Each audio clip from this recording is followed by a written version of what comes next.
వీటన్నిటిని పునరుద్ధరించుకుంటూ ఒక్కొక్క కష్టాన్ని అధిగమించుకుంటూ ఒక్కొక్క సమస్యను పరిష్కరించుకుంటూ తెలంగాణ రాష్ట్రాన్ని అభివృద్ధి పదం వైపు నడిపించే పని ఈరోజు నేను నా మంత్రివర్గ సహచరులు ముందుకు తీసుకెళ్తున్నాం.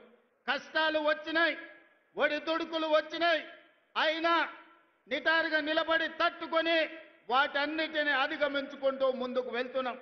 ఇవాళ మిత్రులారా, తెలంగాణ సమాజంలో 70% రైతాంగం 70% రైతాంగం కోసం ఈ 18 నెలల్లో రైతు భరోసా కావచ్చు, రైతు బీమా కావచ్చు, లేకపోతే గిట్టుబాటు ధర కావచ్చు, రైతు రుణమాఫీ కావచ్చు, ఈ రోజు రైతులకు సంబంధించిన సంక్షేమ పథకాలలో సన్న వడ్లకు 500 రూపాయల బోనస్ కావచ్చు, 18 నెలల్లో ఈ దేశంకే ఆదర్శంగా నిలబడే విధంగా రైతాంగానికి 1,04,000 కోట్ల రూపాయలు ఖర్చు పెట్టి ఈ దేశంలో రైతులను ఆత్మగౌరవంతో నిలబడే విధంగా 25,55,964 మంది రైతులకు 21,000 కోట్ల రూపాయల రైతు రుణమాఫీ చేసి రైతులకు అప్పు రుణ విముక్తిని చేసిన పార్టీ ప్రభుత్వం కాంగ్రెస్ పార్టీ, తెలంగాణ ప్రభుత్వం అని ఈ వేదిక మీద నుంచి నేను గర్వంగా చెప్పదలుచుకున్న మిత్రులారా.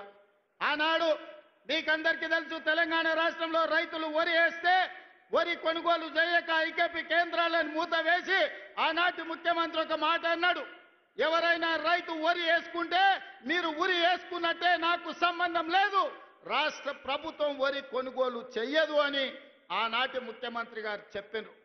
కానీ ఇందిరమ్మ రాజ్యంలో ప్రజాపాలనలో మనం ప్రభుత్వం వచ్చిన వెంబడే చెప్పినాం, మీరు ఎంతైనా వరి పండించండి, చివరి గింజ వరకు కొంటాం, చివరి గింజ వరకు కొనడమే కాదు 500 రూపాయల బోనస్ ఇస్తామని ఆ ఎల్ల మాట ఇచ్చినాం. 2024-25 సంవత్సరంలో భారతదేశంలోనే అత్యధికంగా వరి పండించినాం.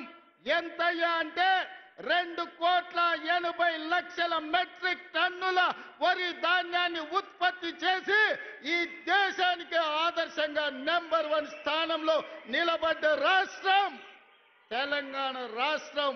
ప్రతి గింజ మన ప్రభుత్వం ప్రజా పాలనలో కొనుగోలు చేసిందని ఈరోజు నేను గర్వంగా చెప్తున్న మిత్రులారా. అందుకే ఈనాడు